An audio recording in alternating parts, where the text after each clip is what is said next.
Sarah, off to the stream, which is up next. Please stay with us.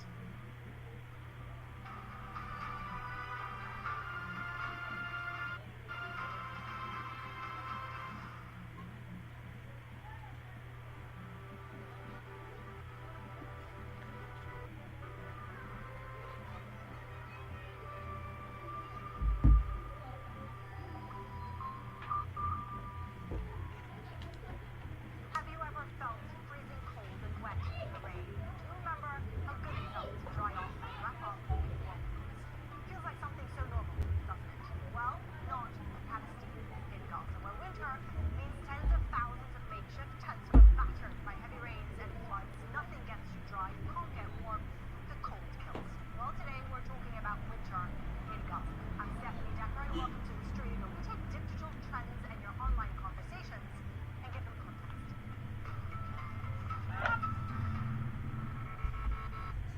Do you know what winter means?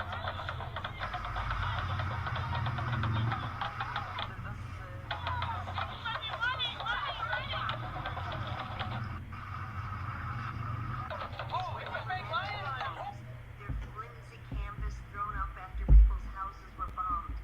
Blankets, mattresses, and other winter supplies. I thought it was a real one.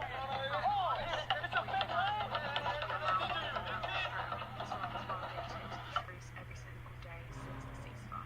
People are dying. Children are dying. It's mine and our responsibility to continue talking about this. The war in Gaza hasn't stopped, and suffering is still here.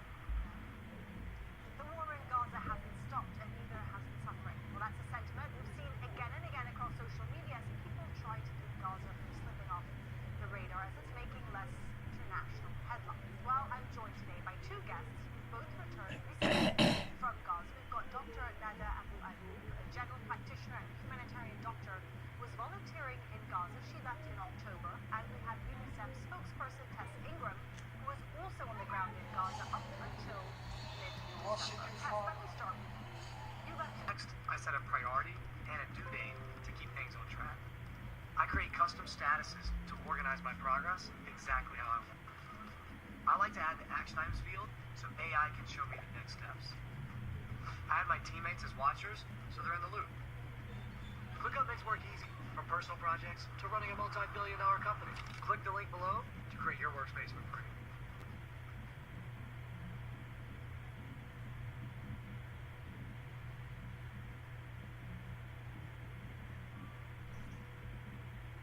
A great cup of tea starts with a touch of goodness, and nothing makes your tea richer and creamier like the smooth, delicious taste of Latto whole milk, full of flavor, made to bring warmth to every moment. For tea that tastes as good as it feels, choose Latto milk, pure creaminess in every cup.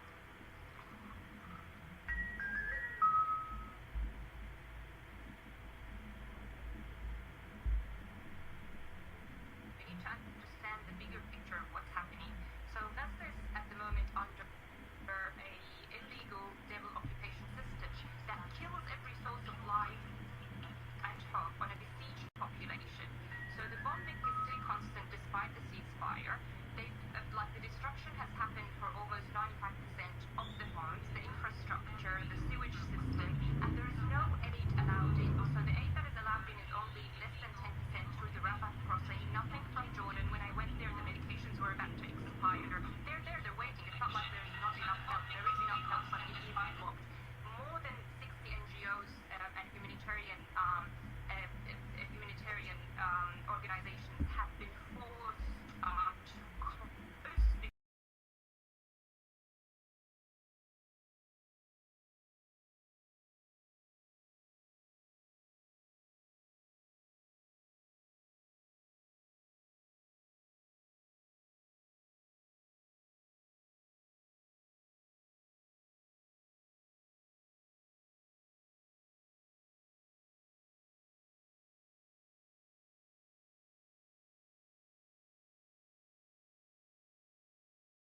عندك question مهمة This is in all parts of Africa whereby congregates in the As Dr. Nada describes, there are families living under makeshift shelters because they don't have access to the shelter that they so desperately need.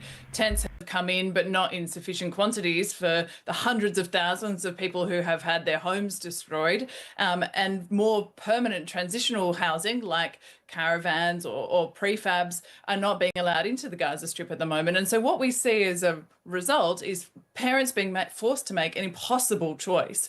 Do they live with their children in a tent where their children are at risk of hypothermia? 7 children, as I said, have died, or from dying from the flooding. I've been in these sites up to my knees in water, and just a few weeks ago, a 7-year-old boy drowned in the flooding in a displacement site. Or the alternative is, do they choose to live in a bombed out building that hasn't yet been able to be repaired because the heavy machinery and the construction materials are restricted? Tess, sorry to jump in. Why isn't the aid going in? Dr. Nada was describing there what she saw in Jordan. Why is this being prevented by Israel to enter the Gaza Strip? So we have seen an improvement in the volumes of aid that have come in. For example, at UNICEF, we've seen 400% increase in how much aid we've been able to collect on the Gaza side of the crossings since the ceasefire. But it's not enough because of the scale of the needs. We need to get far more in, and to do that, we need more crossings to open, and we need better procedures at the crossings so that the aid moves through faster. We also need to see some items that are being restricted to now be allowed in. So it's not just about volumes of aid, but it's about types of aid. And that's the point here around tents just not being sufficient for the dignity and quality of life for the 3rd winter now in Gaza. Well, we are going to head to Gaza now. We have 17-year-old Ali, a Palestinian who taught himself English in order to tell the world what is happening in his homeland. Now, he takes us inside a displacement camp, showing us what winter looks and feels like when you have no real shelter. The winter has returned to Gaza, and with it the suffering. People here have lost everything that once protected them. No walls, no homes to return to, and to shield them from the cold. All that remains are tents, pieces of fabrics that couldn't withstand the wind, the rain, or the harshness of life. اليوم يا جماعة انتم في المنخفض شايفين ايش اللي قاعد بيصير معانا. كل الخيمة وقعت علي انا والاطفال تعوني. يا عم حلونا مشان الله يا ناس. اطفال قاعدة كلها غرقت كل خيمتك. خذ تفضل. هذا كل الريح وقع كل الخيمة. كل الخيمة وقعت وفيش حد مطلع لنا. Thousands of displaced families now live in these tents. The winter has become a daily nightmare. The fear that tents may flood, tear apart, or be blown away. احنا مرميين في الشوارع زي الكلاب الله يعزكم. وانتم شايفين الوضع وشايفين الدنيا والناس مريضة والاجواء شتاء. Winter has become a daily test of survival. Children, women, elderly, men all endure the same suffering. But some children couldn't endure it. Children are losing their life due to the extreme cold, the lack of food, medicine, and the absence of warm clothing. The reality in Gaza is too painful to be captured in words and too heavy to be told in a single video. Dr. Nada, what happens to the body when you're extremely cold and you can't get warm? He's talking about children. The elderly and children, from what I understand, are more vulnerable to hypothermia and the effects of the cold. How would you describe it? Correct. So with the when the temperature goes down, the body, especially when there's no other source of heat, starts shivering and using all the energy and, you know, burning the sugar and fat and whatever they have to use all these muscles to try to warm you up. But eventually, of course, the body gets tired, and the heart is also a muscle that gets tired, and the blood pressure drops, and then, you know, there is the heart stops working as well. So it's kind of like a quiet sort of death that happens. And with the kids, they have smaller bodies, so they lose heat quicker. And with the elderly, they have weaker bodies and other comorbidities, so they also die quicker. And particularly in Gaza, because, you know, the tents are flooded, so you can't get the heat in. And if you use the fire, you know, those plastic tents, they burn. So people are kind of between picking to die from freezing or die from burning. spreading. So we've seen kind of kids and that were burnt, and we've seen kids that they turned into a piece of ice and they died.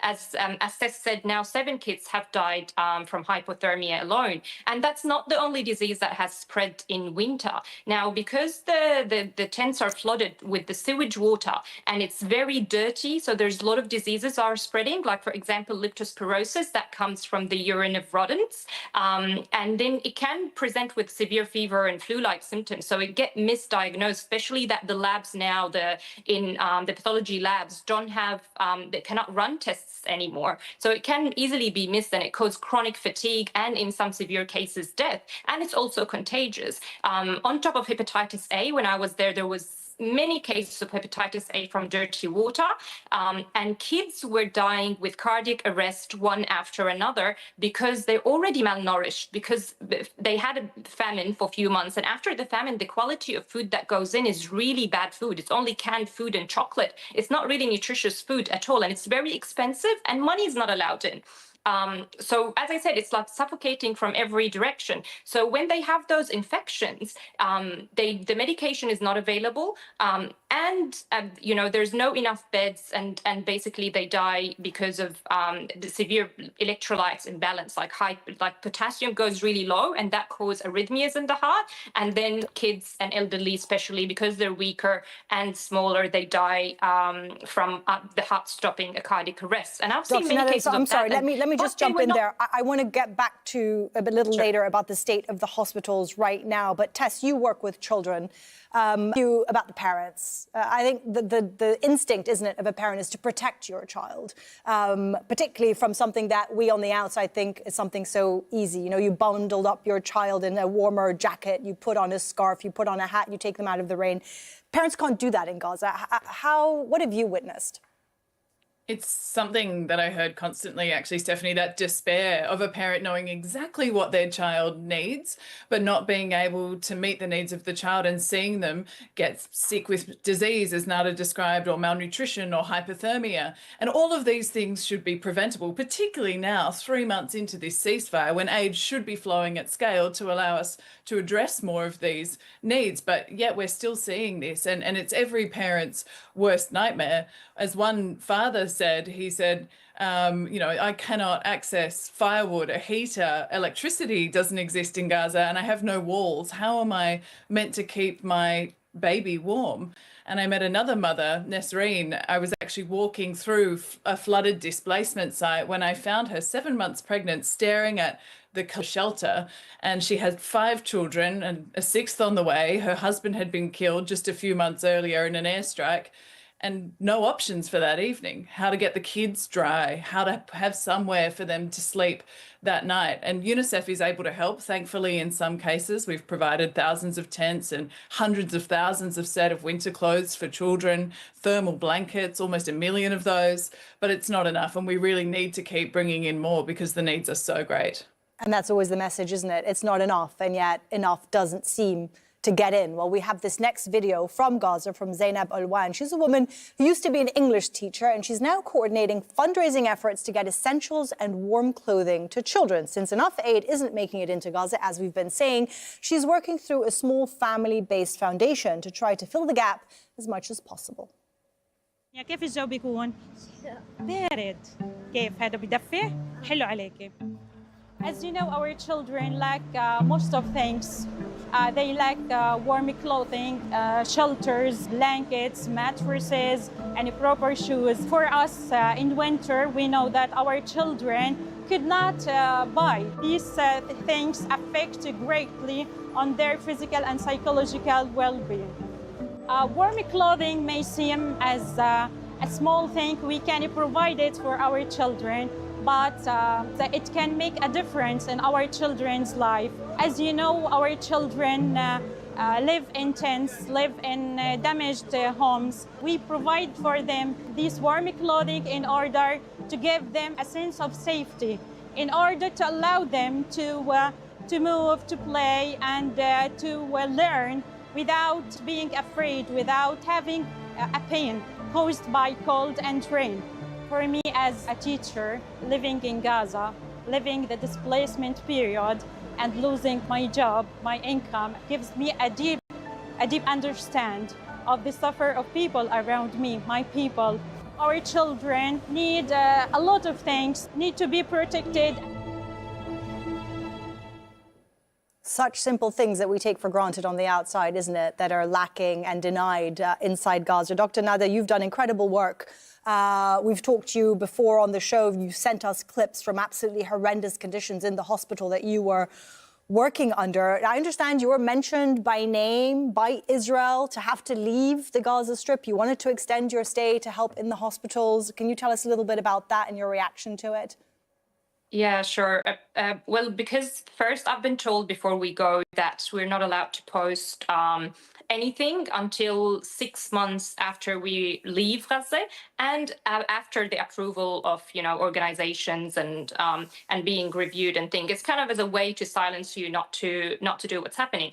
And of course, I at the start I followed the rules because my main thing was going there to treat patients and going there as a doctor. So I didn't have in mind to post anything or say anything. But what I found when I went there, that I was especially in the north, people were dying, like the mass casualties were coming in tens and hundreds, and they were even cutting, and whomever we can even treat, some of them, they die later on with the infection and the complete family are wiped out. So you think about it, like what's the amount of help that I'm providing? I'm saving few lives and, God knows what will happen to them later. But the scale of thing is really bad and people need to hear about it. And they're killing the journalists, the Palestinian journalists, and they're not allowing any foreign journalists to go in. So I felt I'm obliged to speak up. So when I spoke first, and I didn't actually kind of follow up and see what's happening because the internet is so weak and it was cut out. Then I start getting threats calls from the occupation, from the IOF in Arabic, and saying basically, are you going to stay silent, or are we know how to get rid of you silently? And those kind of threats, the drone above my head, coming in front of the window where we sleep, and those kind of things. But there you get some kind of courage. Like people are kind of putting all their kids and all their life they're going. I'm not going to be a hypocrite just because I'm worried about my own life, right? So yeah, it was kind of all these threats all the time. But then I got severely sick and I got GI bleeding and things. I'm not sure if it was by accident or or not. I can't prove that. And so I really got unwell. So they put my exit date without telling me, and then they sent me the exit date before my actual date via message, like you're to leave on the 5th of October, and it's been approved for you to leave Gaza. So the organization told me that they said we want Nada out, basically. In your experience as a doctor in conflict zones, how would you quantify what you have seen in Gaza? Is it the worst you've seen? Have you seen worse? My brain cannot until now believe what I saw. Like it was like a slaughterhouse. It was like a horror movie. Like literally, kids were arriving with their neck open, with their brain matter all out. They're basically being targeted while they're playing. As I said, the beheaded, the pregnant lady, and people coming into pieces. Many arrived in plastic bags with their leg and arms in plastic bags, and the whole family is kind of arriving together, from grandmother to the uncles, aunties, cousins, kids, mother and father. They're all kind of been bombed together. So it's basically like no one can believe that anything could be that cruel and that illegal, and kept on going. Like no matter how they're screaming, they're asking for help. There is no country, Western or Arabic or Islam, whatever. No one is doing anything. So it just shows the world, like what point did we reach, which is very, very sad. And you don't like to believe that this is the world that we're living in. Tess, if I can ask you to step away from your position as a spokesperson of UNICEF and speak to you on a more personal level. You just came out of Gaza. How did you feel about what you've witnessed? We heard from Dr. Nada there undescribable scenes and images of what she's had to, deal with, try to help with. What about you? How would you describe the situation 2 years on? I first went to the Gaza Strip in January 2024. So I've been there many times from almost the very beginning of the horrors of what we've seen in Gaza. And I have similar stories to Dr. Nada and to others around how this conflict has impacted children and their families. And I think that's the important thing here. You know, Dr. Nada describes injuries, but we have to remember that every single one of these people is a child, is a member of a family, and the impacts have lasting ripple effects and repercussions. Mentally, People right? There's a who lot of psychological somehow- impact that this is going to have. Of course, yeah. They're going to stay with Palestinian people in Gaza for generations, and people who somehow miraculously managed to survive an airstrike that killed their entire family, they continue now to try and survive these awful winter storms that we're talking about. And as you say, the mental health impacts of what they've experienced. So, you know, even now with the constant violations that we're seeing in the ceasefire, as I said, more than 100 children killed and the headlines dropping, this is a moment where the world needs to not look away and continue to stand with people in Gaza, because this is not over and there is a lot more that needs to be done. This is not over.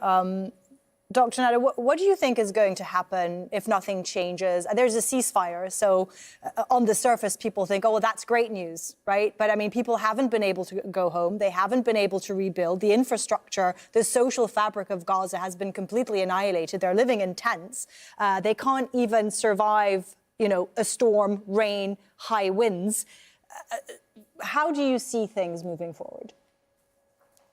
Right. Like first, like there haven't been a ceasefire. Even that has been a lie, and I think to distract people from Gaza a little bit. So the fear is still constant because you can't trust them. They tell you this is a safe zone, and then they're still until, you know, today and yesterday and the day before, they're bombing south, for example, Khan Yunis and Deir al-Balah and other areas which are supposed to be safe areas, and they're expanding the yellow line and everything illegal. It's happening. So people cannot feel safe.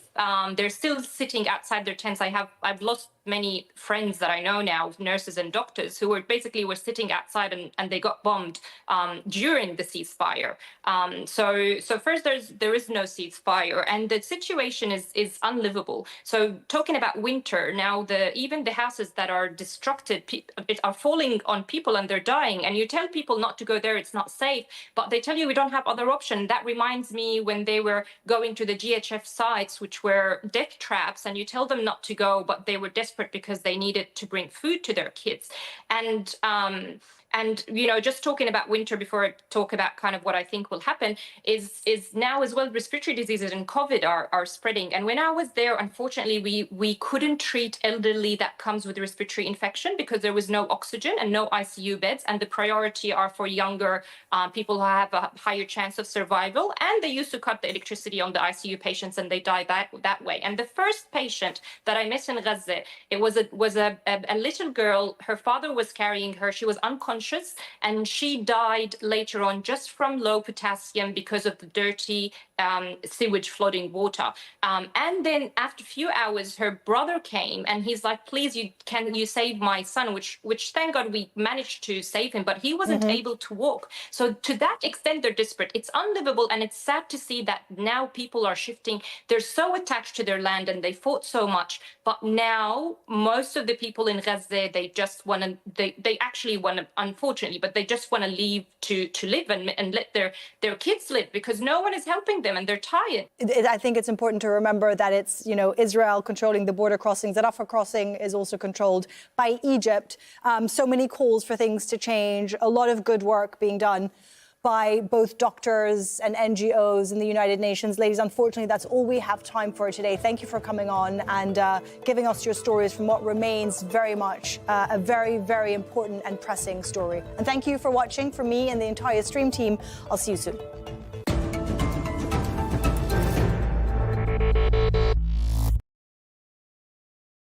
Latest news as it breaks. Small businesses have expanded, but it's not enough to generate sustainable employment. With D-Coverage. These restrictions by the Israeli military are not just a change of policy, they're set to deepen an already catastrophic reality. From the heart of the story. I want to show you how Ayad family are living after the heavy rain The ground is completely soaked and water is pooling everywhere. The impact of shifting power dynamics. All he has to do is flip a switch and he has an authoritarian state. Divided opinions. Israel's plan is to take opportunity of any weakness that the Arab world shows. Israel's a state, and they need to be... New Garnier Even and Bright Vitamin C Plus Booster Serum, combining vitamin C with niacinamide and salicylic acid to create vitamin C Plus. 100 times stronger than classical vitamin C. Minus 66% dark marks, even brighter skin from day 6. New Even and Bright Vitamin C Plus Booster Serum by Garnier. Big dreams start small. At GoDaddy, we help you take that first step and every step after. From getting your domain to creating your website, email, and online security, we've got you covered. You don't need to be a tech expert. You just need a starting point. GoDaddy gives you the tools, the expert support, and the push to make it real. Your brand starts here with GoDaddy.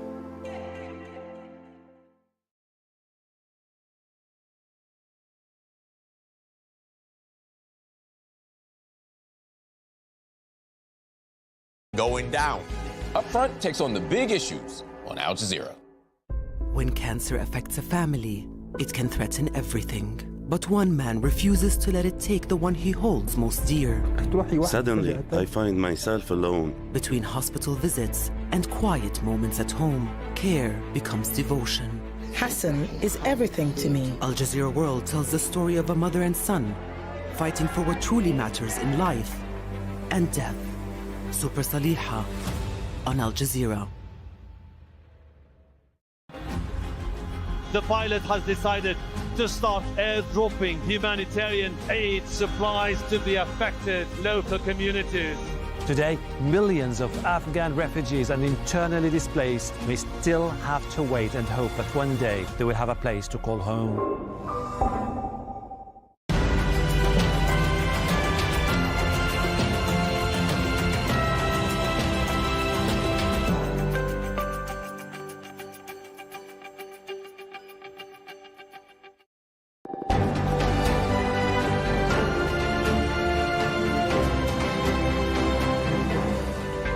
Hello, this is the News Hour on Al Jazeera. I'm Fuli Batibo live in Doha. Coming up in the next 60 minutes, fighting between Syrian government forces and the Kurdish-led SDF near the largest prison camp in the country, housing ISIL fighters and their families.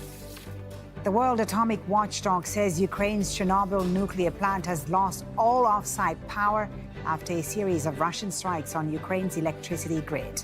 Also this hour, our response will be unflinching, united, and proportional. The European Union's top official calls the planned U.S. tariffs over Greenland a mistake. Ursula von der Leyen. This is another securitization, as you know, of Evited. And Donald I would Trump's want to know first even year from the back in committee, maybe office, we have separately. special coverage from You know, there's something called Washington, on a MTDS. year dominated by That is his actually part of expanding it. presidential powers. We are now securitizing dividend. This dividend was part of our Appropriations Act, the current one. Because part of our revenues, the dividend is part of it. Thank you for joining So we have us. It's known securitized. as the biggest open-air I may prison in ask Syria, me a housing thousands of ISIL-linked fighters and their families. And now Al-Hol camp has become the latest flashpoint as government forces fight with the Kurdish-led Syrian Democratic Forces. There are reports the two sides have been fighting within the vicinity of the camp, which has been guarded by the SDF with support from the US-led coalition against ISIL. The SDF now says they've withdrawn. The Syrian government is accusing SDF fighters of releasing ISIL prisoners and their families. The government says SDF forces guarding Al-Hol withdrew without any coordination with the Syrian army. The SDF denies the allegations. Let's take a closer look at this camp, Al-Hol, by the numbers. The UN says around 30,000 people live in the camp. That includes suspected ISIL fighters. Around 60% of the population of the camp are children under the age of 18. The number of foreign nationals is estimated at around 8,500, people from more than 60 countries, including China, the UK, and Russia. Let's bring in Al Jazeera's Zain Basrawi for the latest. He's in Aleppo, northern Syria. So our whole camp that was difficult to govern even before this latest escalation, Zain, what are you hearing about the fighting near it, and what is the impact of it changing hands? Well, by all accounts, hands have changed. The security, the government security forces are now in control, and the SDF says it has pulled out. But let's talk about Al-Hol, why what's happening there matters to security on the ground. Right. Al-Hol has for a long time been governed by the SDF. Prisons that were housing ISIS members, detainees, and other dangerous detainees have been governed by the SDF. Those were always meant to change hands. This was supposed to happen. But what we are seeing is it is happening very chaotically. And it is important for the international community who are watching what's happening in places like Al-Hol, because they see that as a place where militancy has taken root, from where militancy could be exported again. So for the international community, for the U.S.-led coalition, for the European governments, it is an important security problem at the moment, as are these ISIS prisons and prisoners that are, many of whom are still at large. Now, what we are seeing happening in Al-Hol is also humanitarian activism. Human rights activists have for years criticized the conditions there as being a violation of people's human rights. Most of the people living in that camp are women and children. Cette solidarité du groupe qui caractérise cette équipe nationale. Moi, je suis très content d'entendre Pape Kao, très en retrait, et pourtant, c'est lui le maître d'œuvre, c'est l'orfèvre, c'est lui qui a fait le gros œuvre et qui a fini le travail. Et aujourd'hui, le voilà qui met devant ses joueurs et que lui, sa personne importe peu, visiblement. Ce sont les joueurs, c'est l'équipe nationale, c'est le Sénégal qui est porté au firmament des champions. Moi, je remercie donc. As it is withdrawing from these areas, as the momentum of the Syrian army continues to push towards their positions. We've seen that in Kobani, a major Kurdish population center. Syrian Kurds are the majority population there, and the SDF has said it has repelled multiple attacks throughout the day by Damascus forces, by the Syrian army, and it seems as though they are circling the wagons. And what we are seeing on the ground with SDF redeployments to areas that it feels are under threat right now is that there's likely more fighting yet to come. Zain, thank you so much for the update. That's Al Jazeera's Zain Basrawi reporting there live from Aleppo, Syria's second city. Let's discuss these latest developments further now with Sami Akil, who's joining us from Amman in Jordan. He's a research fellow at the Tahrir Institute for Middle East Policy. Thank you for your time, Sami. With unrest near these ISIL detention facilities, Al-Hol, Al-Shabadi, just how dangerous is the current security vacuum in Syria? Well, thanks for having me. I think the developments that we're witnessing over the past hours and days, to be honest, are extremely frightening and pose a direct risk for, the security arrangements that have been pretty much in place in Syria for much of the past 10 years of conflict. There have been reports of some prison breaks over the past couple of days. However, the Syrian Ministry of Defense and Ministry of Interior have launched a task force that was whose sole responsibility was to conduct recapturing operations and has successfully captured, I think, 82 ISIL or ISIS-related escapees, so to speak. However, the Al-Hol camp is a whole different ball game, and there are up to 50,000 prisoners held in that camp, and any potential breach of that camp could have wide-ranging implications for the trajectory of the current conflict and by far also the security arrangements in the region as a whole. Right. Could instability in these Kurdish areas give ISIL an opportunity to regroup, you think? Certainly, this is the moment that ISIL has been waiting for since its territorial defeat in 2018, 2019. The opportunity now is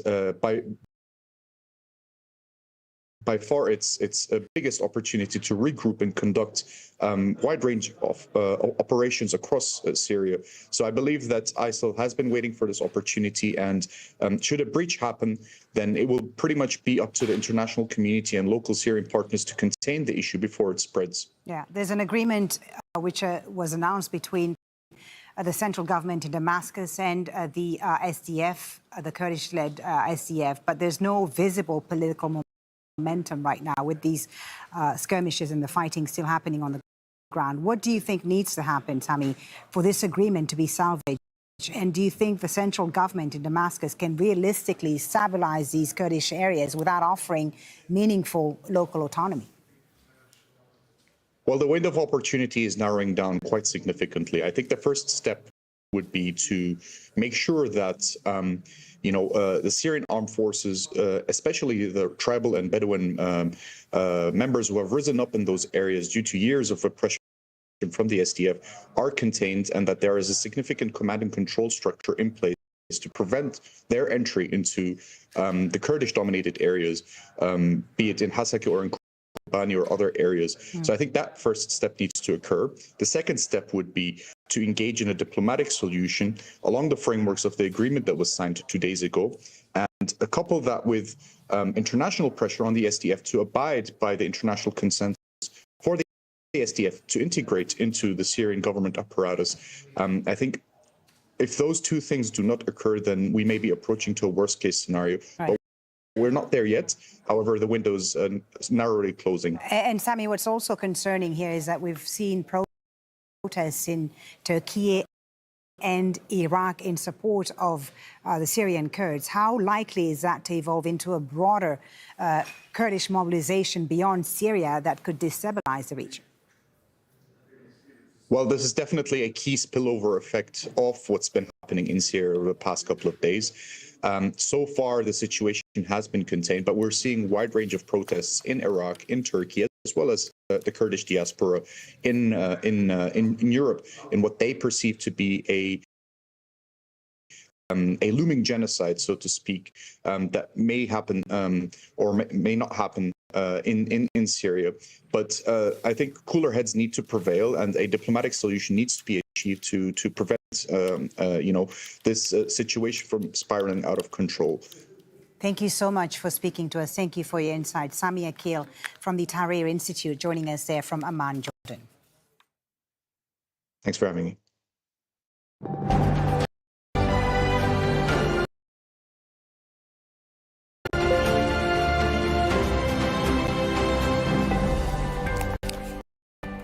The United Nations Atomic Agency says Ukraine's Chernobyl nuclear power plant has lost all off-site power. That's after a series of Russian strikes targeting Ukraine's electricity grid. Power to other nuclear facilities has also been impacted. In a post on X, the IAEA, the International Atomic Energy Agency, said that several Ukrainian electrical substations vital for nuclear safety were affected by widespread military activity. The IAEA says it is following developments to assess the impact on nuclear safety. While Chernobyl is the site of the world's worst nuclear catastrophe, a reactor exploded there in 1986. The facility requires external power to secure nuclear waste from that disaster. Ukraine's foreign minister has accused Russia of deliberately targeting electricity substations that supply power to its nuclear facilities and using, quote, nuclear risk as a tool of coercion. Let's bring in Hashim Ahelbara, who's in Davos, Switzerland, where he's joined by the IAEA's chief, Rafael Grossi. Hashim. Indeed, Folly, and this is exactly what we're going to start talking about with the chief of the International Atomic Energy Agency, the IAEA, about the latest developments and the incident at the Chernobyl nuclear facility. Mr. Grossi, thank you very much indeed for joining Al Jazeera. Could you just give us a sense of an update about what happened at the site and how do you see it moving forward? Well, there has been a wave of attacks, lots of military activity these last few days. Today, in particular, affecting a number of substations, which are critical to provide energy to the grid in general, the Ukrainian grid. And as we informed today, the IAEA informed today, the supply of electricity to the Chernobyl site has been interrupted, but that has been affecting also other parts of the country. In general, there is a very important energy deficit because of this, and we are monitoring this very closely because it may have an implication on the safe operation of the other nuclear power plants, Rivne, Khmelnytsky, and South Ukraine. On that particular issue of the nuclear safety at those plants, is this Could this be the moment to further raise awareness about the need to beef up safety procedures, prevent a catastrophic outcome similar to the one that happened in the we are following this. We are following this. We have been following this in Zaporizhia, of course, and now in the Ukrainian, across the Ukrainian territory, so that a problem is avoided. We are in close contact. Don't forget that we have experts deployed not only in Zaporizhia but in all other nuclear facilities in Ukraine, which allows us to form an immediate opinion of the situation at each nuclear power plant, make recommendations when needed. When episodes like this happen, normally there is a regulated management of the functioning of a plant. It is reduced in its regime, so to avoid accidents. But of course, it is a very delicate situation. I would like to ask you about another issue, which is Iran. Your inspectors were there in December. They visited some facilities. Could you further elaborate on this? Well, after the 12-day war past June, inspections were, of course, interrupted, and ever since we have been trying to reconstruct our inspection activity, which is indispensable in Iran. We have been able so far to complete inspections in all the sites that were not affected by those attacks. But obviously, we have Natanz, we have Isfahan, we have Fordo, which were affected by the attacks, but where nuclear material still exists and important equipment is there. So according to the legal commitments that Iran has, this need to be shown to the IAEA so that we can provide credible assurances that there is no diversion of material and there is no proliferation risk. We have been discussing with Iran. We haven't been able so far to get to this, but I am confident that we will find some solution. I'm in contact with the government constantly, with the foreign minister in particular, about this.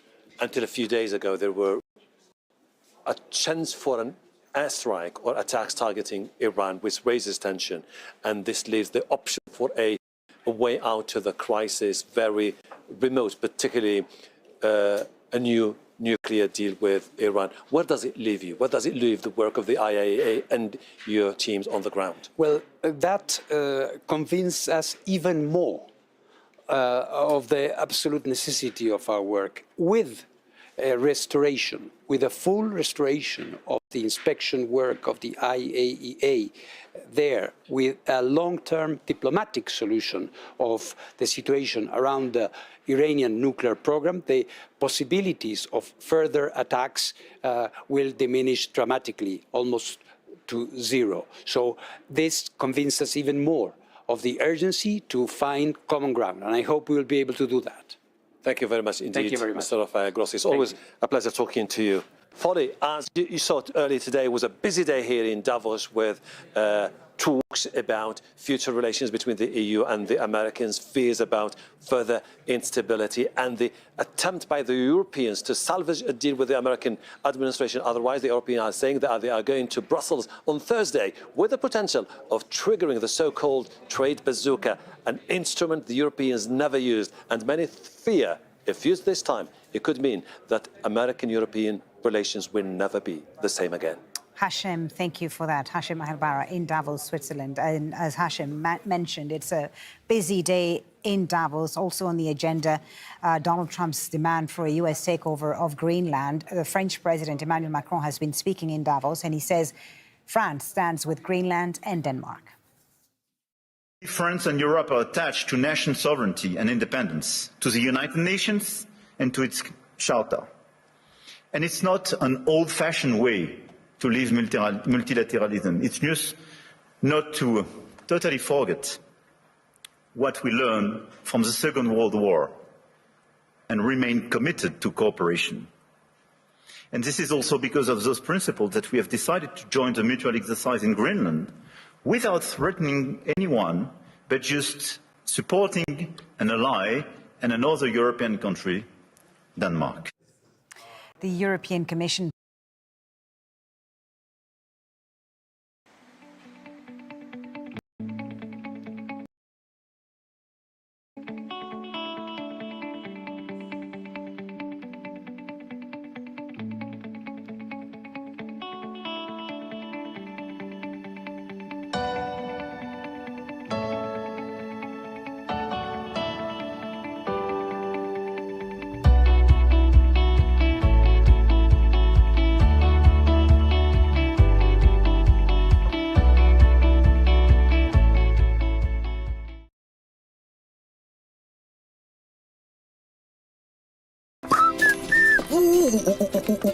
Ude mnamjua anaitwa Milka. Siku moja Milka alitembea kwa ofisi za AMG. Halafu akatoka na shamba yake. No, kila kitu imewekwa. Facilities zote ziko. Wachana na hiyo ni choo. Hii kazi nimefanya miaka mingi sana. Story mingi. Hapana. AMG Realtors. No stories, just titles. AMG Realtors.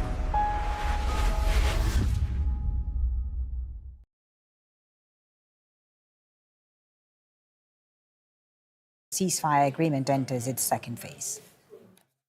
We are happy to be a contributor to peace and stability in our region. Now, there are a lot of challenges in the implementation, but we have no alternative path to seek right now. I think that the most important thing right now is to ensure that Gaza is stabilized. We ensure that the withdrawal of the Israeli forces happening as soon as possible, and ensure that the people can get their life back as soon as possible. That should be the key focus for the World of Peace. The United Nations has condemned Israel for demolishing buildings that belong to the UN Palestinian Refugee Agency in occupied East Jerusalem. Israeli forces surrounded the UN compound as bulldozers razed several large buildings where dozens of UN staff once worked. Israel seized the site last year and forced UN operations to stop. Israel's parliament passed a law in October 2024 banning the agency from operating in Israel. It also prohibited Israeli officials from having contact with the agency. Meanwhile, in Hebron, in the occupied West Bank, Israeli soldiers have stormed homes and businesses, detained 4 Palestinians, and have turned 2 buildings into military outposts. The governor has told Al Jazeera that the Israeli military has set up 3 additional gates, which have now isolated the southern part of the city from the north. In Iran, the police chief has said that some young people were deceived into joining protests that turned violent. In comments made to state television, Ahmad Reza Redan says authorities will deal with these people leniently if they hand themselves in within 3 days. We recognize them as individuals who were misled, not as those who were soldiers of the enemy. Therefore, the Islamic Republic treats those who were misled with compassion. But those who were leaders or instigators of the unrest will be dealt with strictly according to the law and actions taken. I announce now that the group of individuals who were deceived by the services and in a way became their soldiers still have time to surrender. If they surrender, there will be significant leniency in their punishment. They have a maximum of 3 days to do this. Rasool Sirra has more on this from Tehran.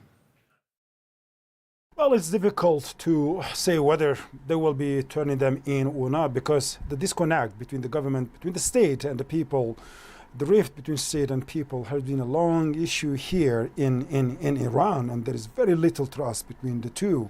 So far, there has been more than 3,000 people arrested, and these are the numbers that have been given by the officials 3 days ago. And since then, also the operations, the crackdowns of the police are still ongoing. So it's difficult to know how many people so far have been arrested, but on daily basis, the cooperation, the operations, the police operations are ongoing across Iran.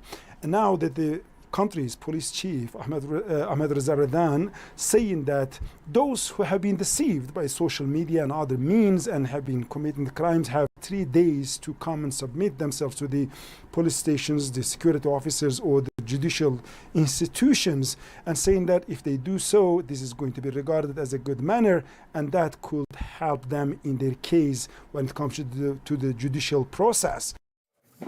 Rescue efforts are continuing in Spain after Sunday's train crash that left at least 41 people dead. Emergency workers say more than 40 people are still missing.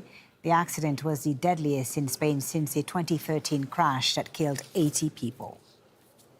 Wildfires in Chile have wiped out entire towns, killing at least 20 people. Firefighters are still searching for the missing. The blazes are burning in the south-central part of the country.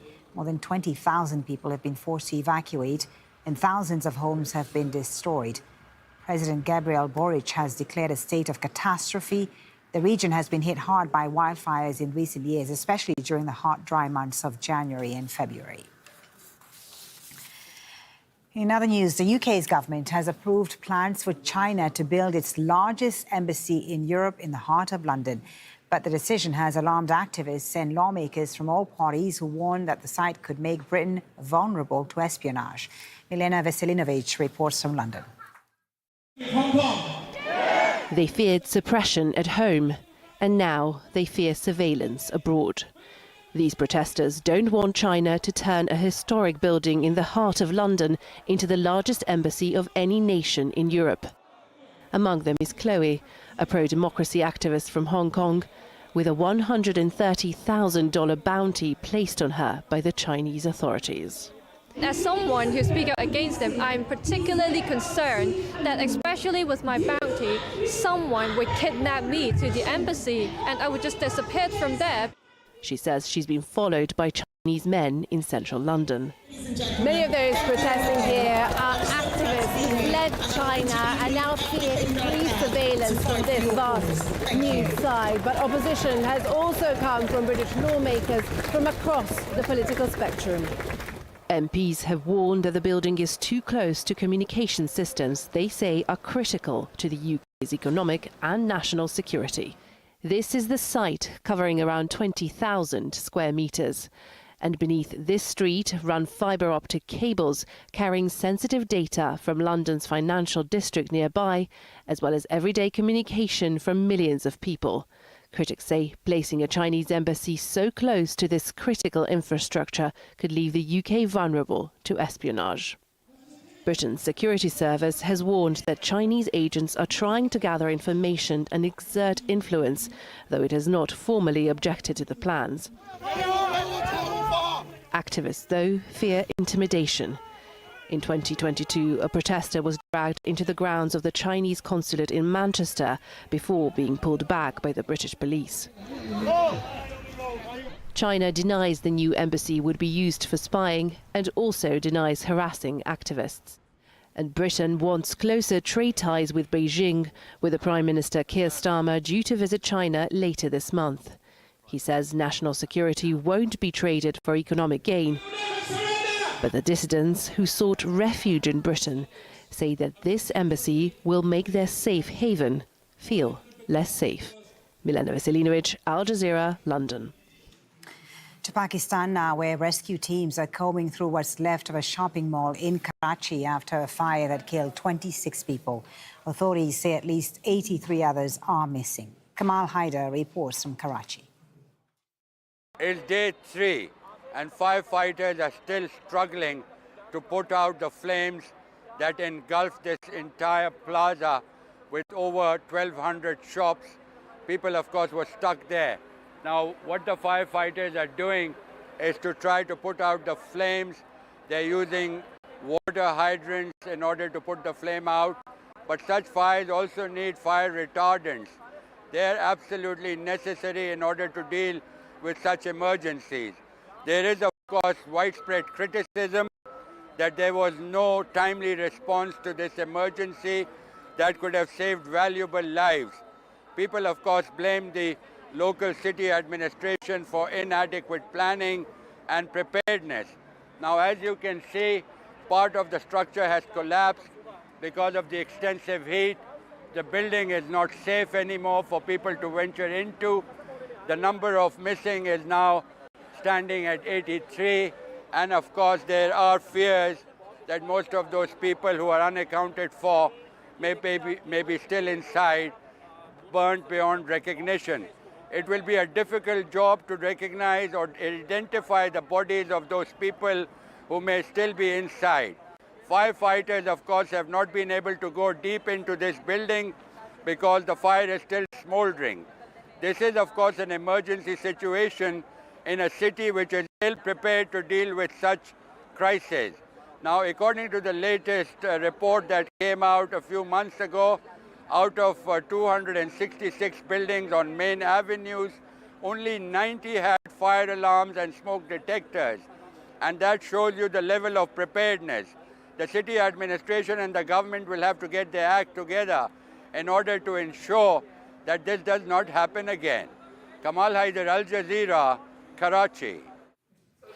Al Jazeera has gained rare access to the last flashpoints in the most recent rounds of fighting over the disputed border between Thailand and Cambodia. The focus of those confrontations was at two temple complexes in Cambodia's Surin province.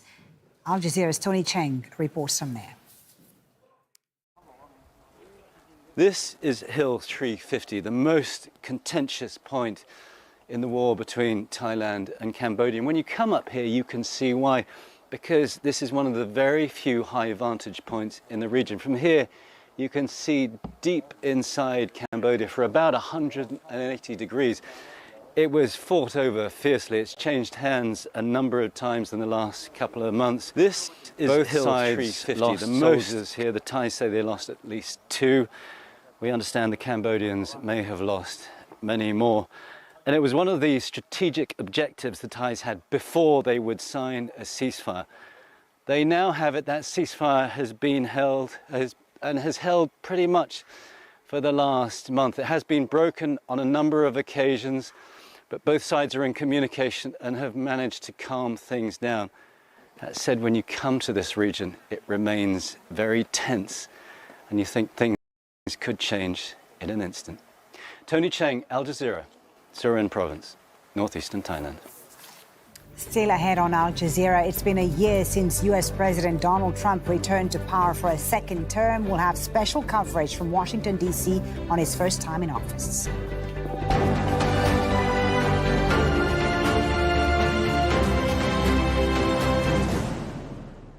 The latest news as it breaks. Greenland's population is tiny, so this is a really big turnout, a clear and unambiguous expression of Greenlandic feeling. With detailed coverage. Since we've arrived in the center of Tupka, we hear gunfire off in the distance, and the security presence here, the footprint of the military, is far bigger. From the heart of the story. So the officials are saying that these trials are going to be quite swift, and some cases are going to be open to the public.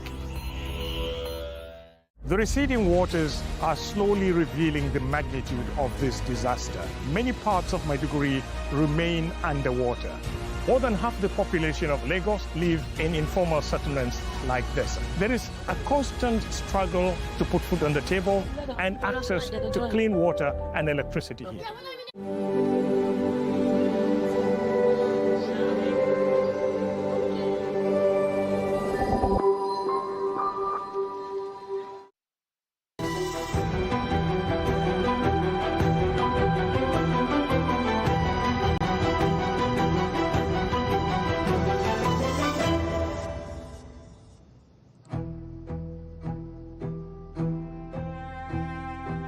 Hello, I'm Kimberly Halkett, and this is Al Jazeera's special and continuing coverage of President Donald Trump's 1 year in office.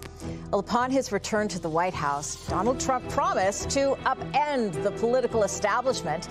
In his second term, he's moved quickly to do just that. Well, to discuss this further, I'm joined in our Washington, D.C. studio by Patrick Mara, chairman of the D.C. Republican Party.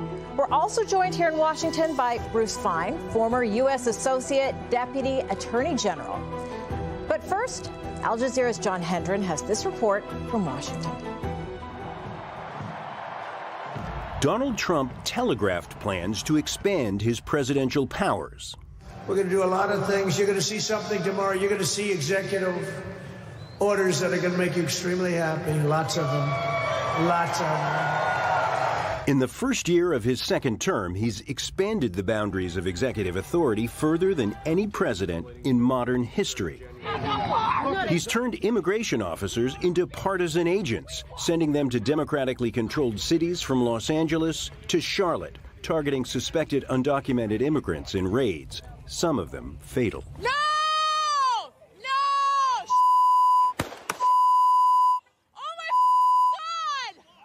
States have sued to stop the federal invasions.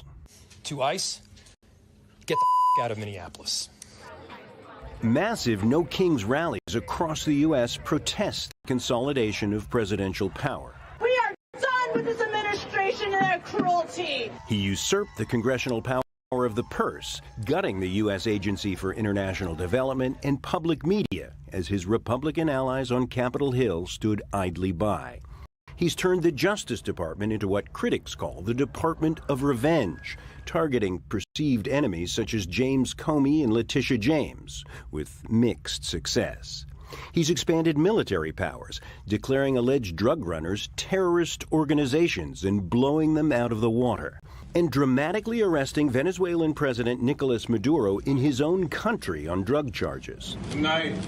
Happy New Year. The Supreme Court handed Trump a major victory when it granted him presumptive immunity from criminal prosecution for all official acts. That's a level of protection he didn't have during his first term.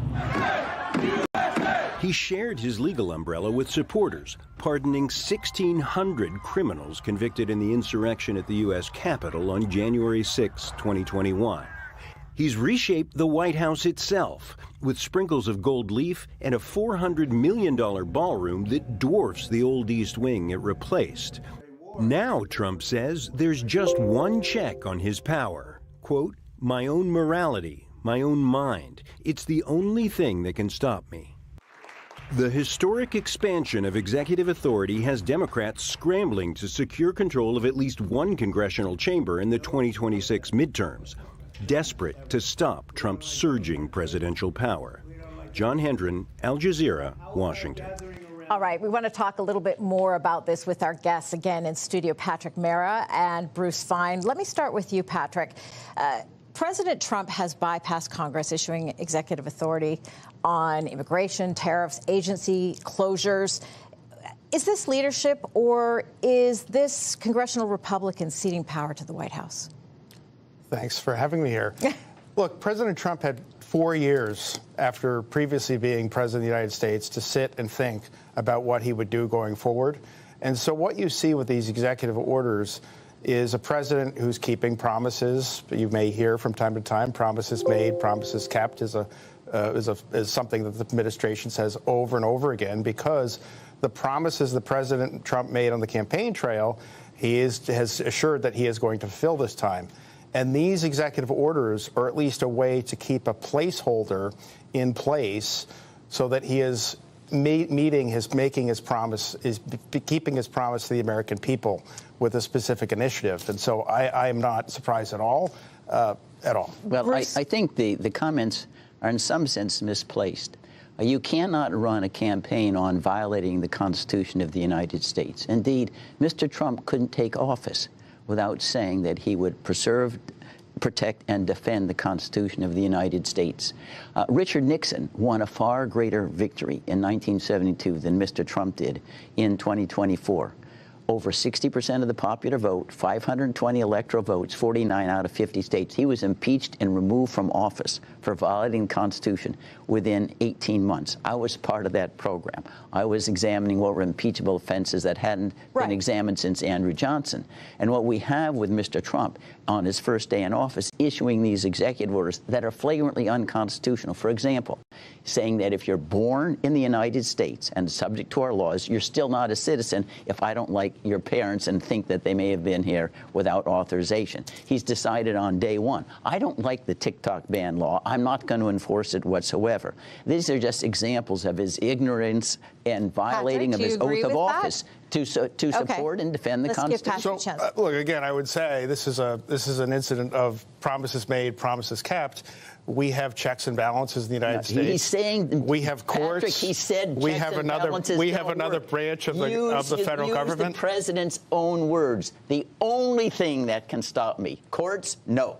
Congress, no. The only thing is my conscience. He boasted about that. And then he goes and he abuses another example of the abuse of power right now. Where are the Democrats in Congress? The Democrats are weak and they're spineless and they're utterly disgusting. Because in my judgment, many of them believe in limitless executive power if they're in the White House. That is correct. They do not believe in the process either, which is why the system is going under. Both parties believe in limitless executive authority as long as we control it. Do you agree That is not how the system's supposed to work. It's certainly not, because we've repeatedly said this is a system of checks and balances. Patrick. Look, it is. The Democratic Party is rudderless. I mean, there is no, if you're going to put up a picture of a Democrat right now, Al Jazeera couldn't come up with a Democrat they could put up to symbolize who is the leader of the Democratic Party in the United States. And so they are completely rudderless. And the Democratic Party is chasing after everything that President Trump says and does. They're completely distracted by everything that President Trump says and does, and this will likely be their undoing in the 2028 It may well election. be, but oftentimes voters vote against something rather than for something, and they may vote against Trump. They see Renee Good being killed out in Minneapolis. They see what's going to happen in Venezuela. This was not an effort to arrest and abduct Mr. Maduro.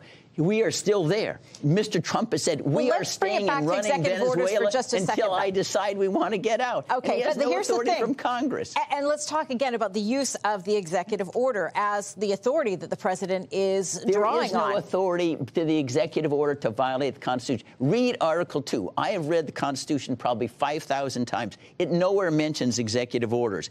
And the president cannot issue an executive order that flouts the Constitution. Take Section 1 of the 14th Amendment. So this is political strength?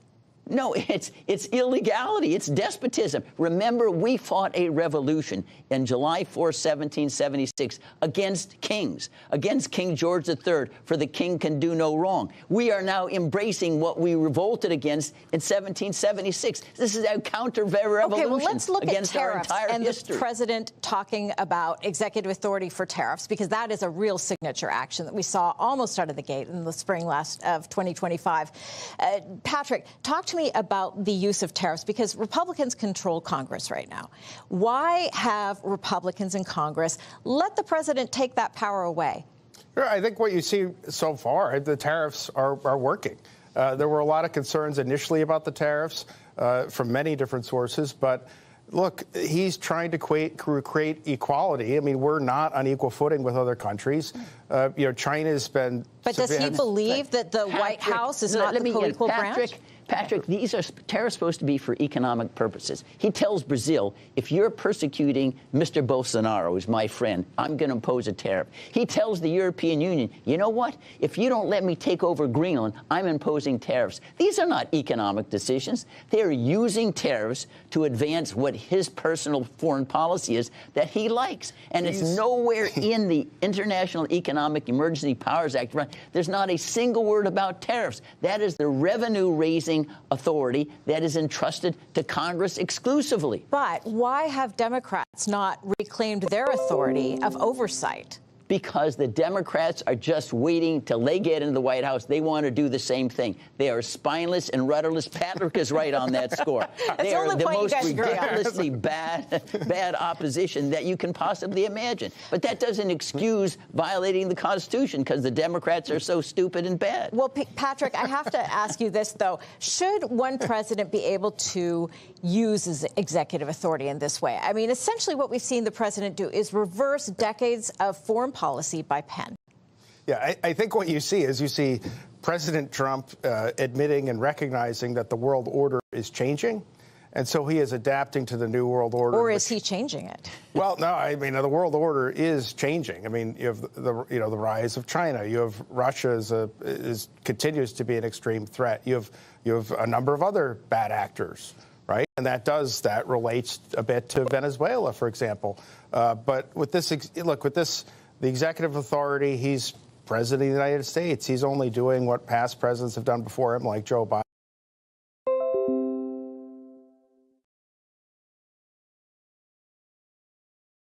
My work is easy because I use ClickUp. Here's how AI gives me all the answers.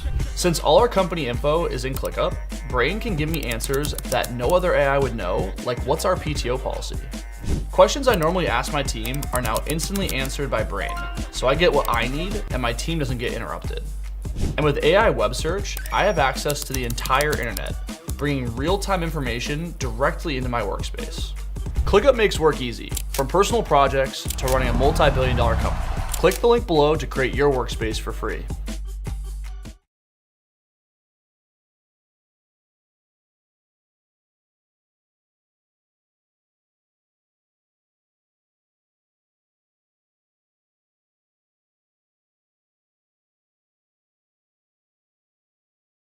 The strong do what they can. The weak suffer what they must. And there is no limit whatsoever. Trump said it himself. The only thing that restrains me is my moral conscience. That's the only thing that can stop me. No law. And he said specifically, he said international law is what I say it is. This is how, I mean, this is no secret. This is how President Trump negotiates. This is how he speaks. He speaks in extremes. Look, Greenland is a brilliant strategic decision if it ever comes to fruition. To get 31 NATO countries to attack the United States, they're going to react against us. And why you're stepping way ahead. No, you're brilliant. In Venezuela, what are we going to do in Venezuela? You've already sent us to war. Let me focus domestic. Let me jump in here for a second, though. I wanted to. So we're talking international. Let's talk about the use of executive authority when it comes to domestic very quickly, because you brought up the instance of the woman Renee Good who was killed in Minnesota. We've seen the U.S. president sending in the National Guard into Democratic-run cities to enforce immigration law. Let me start with you, Patrick, because Republicans are very intent on preserving states' rights. Why is the president not respecting it in this case, then? Yeah, sure. First of all, look, during Joe Biden, approximately millions and millions, approximately 10 million, according to CBP folks, came across the border during Joe Biden's time in office. The border was completely open and porous. And this is not possible to remain a country if you have just people coming through over and over and over without any process to become a citizen in the United States of America, or without even knowing who any of these people are. And so this, again, here is another one of President Trump's promises.